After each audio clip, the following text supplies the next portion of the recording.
Magandang umaga po sa inyong lahat. Ito po si Ed Valino dito sa Calgary, Alberta, Canada. Ako ay nag-uulat na muli. Katulad ng ginawa ko kahapon, ako ay nag-uulat sa inyo na makapalang malakas ang snow, malamig, slippery ang daan. Ngayon naman, ang iuulat ko sa inyo ay katatapos ko lang na mag-shovel. Tingnan nyo ang taas ng aking na-shovel. Yan. Gawundok yan. See?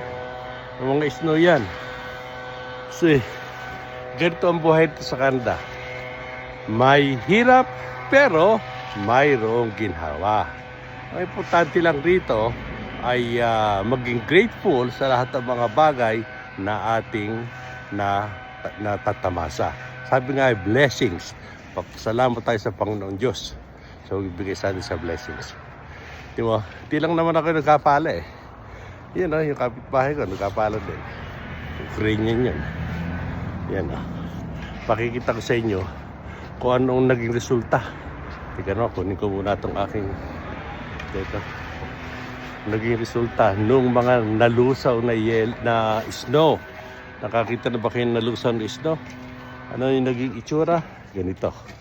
Pakita ko sa inyo. Ayan. Yelo yan. Buong yelo. Ay, sa susunod, may ako naisip para maganda dahil sa ako bilang realtor, magkaroon tayo ng talakayan tungkol sa pagbili ng bahay sa aking mga kapwa Pilipino.